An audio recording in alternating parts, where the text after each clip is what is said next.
সবাইকে জয় যিশু। আমাদের মহান প্রেমময় পিতা প্রভু যীশু খ্রিস্টের নামে আজকের সকালে আমি সবাইকে স্বাগত জানাই। আসুন আমরা মহান ঈশ্বরকে ধন্যবাদ দিই, কারণ তিনি ধন্যবাদের যোগ্য ঈশ্বর। তিনি আমাদিগকে অনুগ্রহ করেছেন, দয়া করেছেন, তাই আমরা আজকের এই দিন দেখতে পেয়েছি। তাই আসুন আমরা সেই মহান ঈশ্বরকে আমাদের অন্তরের অন্তরস্থ থেকে আমরা তাকে ধন্যবাদ করি, তার প্রশংসা করি এবং প্রার্থনা করি, বাক্যপাঠ করি। আজকের এই সকালের প্রথম সময় আমরা তার স্মরণে উপস্থিত করি। আসুন আমরা ঈশ্বরের বাক্য থেকে দেখি। আমি আজকে যে বিষয়ের উপরে ঈশ্বরের বাক্য পাঠ করব তা হচ্ছে, প্রভু যীশু ছিলেন সর্বজনীন ক্ষমতার বা কর্তৃত্বের অধিকারী। তার উপরে আমি কিছু পদ বা কিছু পয়েন্ট আপনাদের সামনে আমি তুলে ধরব। আমি প্রথমত আমি দেখি যে স্বর্গমর্তের সমস্ত ক্ষমতার অধিকারী ছিলেন আমাদের প্রভু যীশু। অর্থাৎ স্বর্গ এবং মর্তের সমস্ত ক্ষমতার অধিকারী বা কর্তৃত্বের অধিকারী প্রভু যীশু। মথিলিখিত সুসমাচার তার 28 অধ্যায় 18 পদ আমরা যখন পাঠ করি তখন আমরা দেখি যে, তখন যীশু নিকটে আসিয়া তাহাদের সহিত কথা কহিলেন, বলিলেন, স্বর্গে ও পৃথিবীতে সমস্ত কর্তৃত্ব আমাকে দত্ত হইয়াছে। অর্থাৎ প্রভু যীশুর পুনরুত্থানের পর যখন তিনি তার শিষ্যদেরকে দেখা দিলেন সেই পর্বতের উপরে, তখন তিনি দেখলেন, মানে বললেন যে, তারা দেখে যখন অবাক হলো, এবং তখন তিনি তাদেরকে বললেন যে, দেখো, এই স্বর্গ এবং মর্তের সমস্ত কর্তৃত্বের অধিকারী আমাকে করা হয়েছে। অর্থাৎ আমি সেই অধিকারী। অর্থাৎ এই জগতে আর এমন কোনো নাম নেই যে স্বর্গ এবং মর্তকে জয় করেছে। আমাদের প্রভু যীশু মৃত্যুকে জয় করেছিলেন। তাই সমস্ত জীবন্ত পশু পাখি যা কিছু রয়েছে তা এবং মানব জাতি সমস্ত কিছুর মধ্যে আমাদের প্রভু যীশু হচ্ছেন সেই মহান কর্তৃত্ব, যিনি 3 দিন পরে কবর থেকে পুনরুত্থিত হয়েছিলেন এবং তিনি আমাদের জন্য 40 দিন তিনি সাথে ছিলেন। তারপরে তিনি সশরীরে স্বর্গে আরোহণ করেন। তাই আমরা দেখি যে এই স্বর্গমর্তের যে কর্তৃত্ব প্রভু যীশু, সেই প্রভু যীশুকে আমরা আমাদের ত্রাণকর্তা রূপে, আমাদের মুক্তিদাতা রূপে আমরা গ্রহণ করি, কারণ তিনি একমাত্র আমাদেরকে সেই মুক্তি এবং ত্রাণ দিতে পারেন বা দিয়েছেন। তাই আসুন আমরা দ্বিতীয় পয়েন্টে দেখি যে প্রভু যীশু পাপ ক্ষমা করার কর্তৃত্ব বা ক্ষমতা রয়েছে। প্রভু যীশুর পাপ ক্ষমা করার কর্তৃত্ব বা ক্ষমতা রয়েছে। আমরা মথিলিখিত সুসমাচার তার 9 অধ্যায় 6 পদ, মার্ক লিখিত সুসমাচার তার 2 অধ্যায় 10 পদ এবং লুক লিখিত সুসমাচার তার 5 অধ্যায় 24 পদ যখন আমরা পাঠ করি, এই একই পদ 3টি সুসমাচারে রয়েছে। আমরা মথিলিখিত সুসমাচার তার 9 অধ্যায় 6 পদ আমি পাঠ করি, কিন্তু পৃথিবীতে পাপ ক্ষমা করিতে মনুষ্যপুত্রের ক্ষমতা আছে, ইহা যেন তোমরা জানিতে পারো। এই জন্য তিনি সেই পক্ষাঘাতীকে বলিলেন, উঠো, তোমার শয্যা তুলিয়া লও এবং তোমার ঘরে চলিয়া যাও। আমরা এখানে দেখি যে একজন পক্ষাঘাতীকে যখন প্রভু যীশু যখন তার নিজ নগরে প্রবেশ করলেন, তারপরে কয়েকজন লোক একজন পক্ষাঘাতীকে তার সামনে নিয়ে আসলো এবং তিনি তাকে দেখে তার মনের কথা বুঝতে পারলেন এবং তাদের মধ্যে যে মানুষের যে একটা চিন্তা ছিল সেটাকে তিনি দূর করলেন এবং তিনি বললেন, তোমার পাপ ক্ষমা হইল, তুমি উঠে চলো। অর্থাৎ তখন যারা সেখানে ফরিসিরা বা যারা ছিল তারা এই কথাটা শুনে বিস্মিত হলো। তাই তিনি তাদেরকে বললেন যে, কোনটা সহজ, তোমার পাপ ক্ষমা হলো বলা নাকি অন্য কিছু? তাই আমরা দেখি যে এই সমস্ত কর্তৃত্ব একমাত্র প্রভু যীশুর মধ্যে রয়েছে, যিনি শুধু মুখের বাক্য দ্বারা, এখানে কিন্তু কোনো রকম কোনো যজ্ঞ, কোনো শ্রাদ্ধ সাধনা, কোনো মন্ত্রপাঠ, কোনো কিচ্ছু না, তিনি শুধু তার মুখের কথা বলেছিলেন যে, উঠো এবং তোমার পাপ ক্ষমা হইল, উঠো এবং তুমি চলিয়া যাও, এই কথা তিনি তোমার শয্যা তুলে নিয়ে চলো। কারণ পক্ষাঘাতী যে সে সারাক্ষণ একটা শয্যার মধ্যে থাকে এবং সেই শয্যা থেকে তিনি উঠতে বলেছিলেন, কারণ তার যে পুরাতন যে স্বভাব, পুরাতন যে মনুষ্য তার মধ্যে বিরাজ করছিল, তাকে তিনি ত্যাগ করতে বলেছিলেন। তাই প্রিয় ভাই বোনেরা, আজকেও আমাদের পুরাতন স্বভাব, আমরা নিজেদের পুরাতন স্বভাব, পুরাতন মনুষ্যকে যতক্ষণ না আমরা ত্যাগ করব, ততক্ষণ আমরা প্রভু যিশুর সাথে আমরা হাঁটতে পারবো না বা এগিয়ে যেতে পারবো না।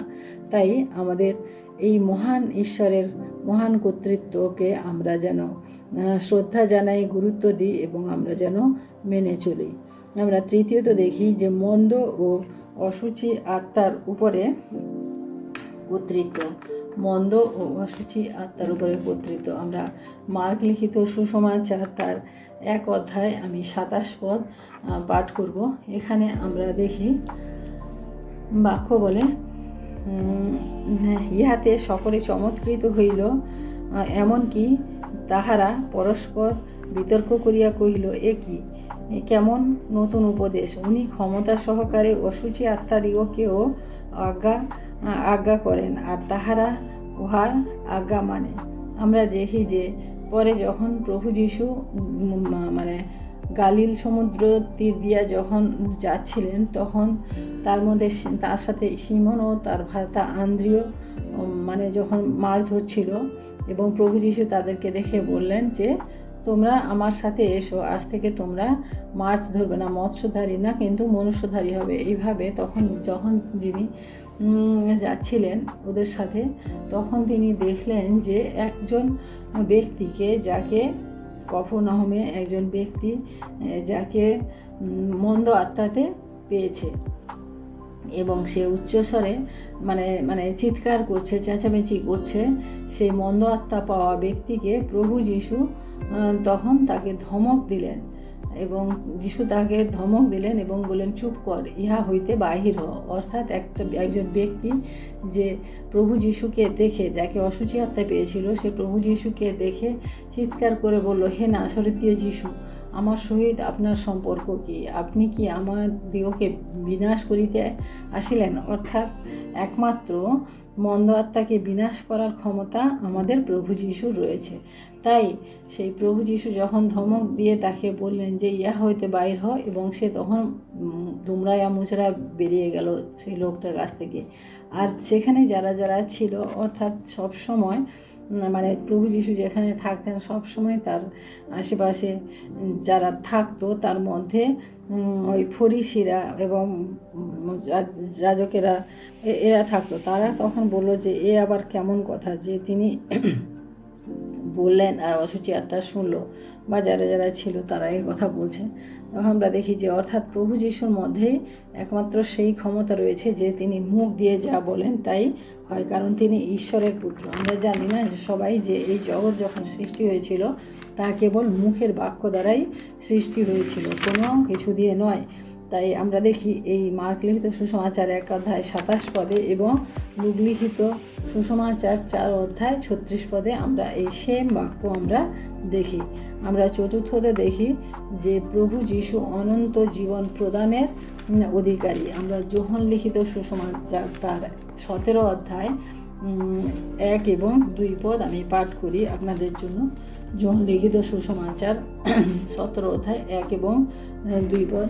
এখানে যীশু এই সকল কথা কহিলেন, আর স্বর্গের দিকে চক্ষু তুলিয়া বলিলেন, পিত, সময় উপস্থিত হইল, তোমার পুত্রকে মহিমান্বিত করো, যেন পুত্র তোমাকে মহিমান্বিত করে। যেমন তুমি আমাকে মর্তমাত্রের উপরে কর্তৃত্ব দিয়াছ, যেন তুমি যে সমস্ত তাহাকে দিয়াছ, তিনি তাহাদিগকে অনন্ত জীবন দেন। অর্থাৎ তিনি তার শিষ্যদের জন্য এখানে প্রার্থনা করছিলেন এবং শিষ্যদেরকে সেই সমস্ত কর্তৃত্ব বা ক্ষমতা দেওয়ার জন্য পিতার কাছে তিনি আবেদন জানাচ্ছিলেন। এবং আমরা জানি যে প্রভু যীশু যে অনন্ত জীবন, যে ক্ষমতা, যে অনন্ত জীবনের ক্ষমতা রয়েছে তা অন্য কারোর মধ্যে নাই। তাই প্রভু যিশু মানে এরপরে প্রভু যিশুর সেই কুশারোপণ হবে, এরপরে অনেক কিছু প্রভু যিশুর সাথে ঘটবে। তার আগে তিনি তার শিষ্যদের জন্য এই কথা বলে পিতার কাছে প্রার্থনা করছিলেন যে যে ক্ষমতা তুমি আমাকে দিয়েছো সেই ক্ষমতা যেন আমি আমার শিষ্যদের মধ্যে দিতে পারি, এবং তুমি আমার কাছে যেরকম মহিমান্বিত হয়েছ এদের কাছেও তুমি সেভাবে মহিমান্বিত হবে। আমরা পঞ্চমত দেখি যে প্রভু যিশু নিজের জীবনের পরিকল্পনা তৈরি করার মতো ক্ষমতা আছে। আমরা যোহন লিখিত সুসমাচার তার 10 অধ্যায় 18 পদ পাঠ করি। 10 অধ্যায় 18 পদ, এখানে বাক্য বলে, কেহ আমা হইতে তাহা হরণ করে না, বরং আমি আপনা হইতে তাহা সমর্পণ করিতে আমার ক্ষমতা আছে, এবং পুনরায় তাহা গ্রহণ করিতেও আমার ক্ষমতা আছে। এই আদেশ আমি আপন পিতা হইতে পাইয়াছি।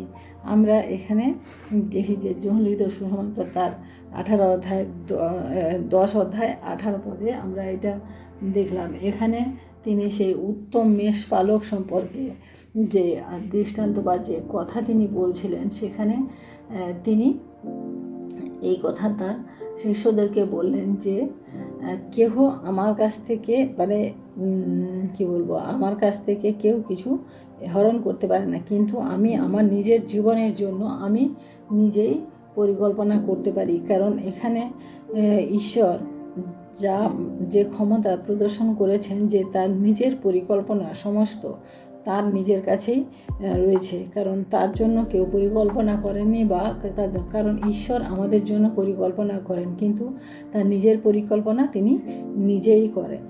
আমরা 6 নম্বর পয়েন্টে দেখি যে প্রভু যিশু কর্তৃত্বের সঙ্গে শিক্ষা ও উপদেশ দিতেন।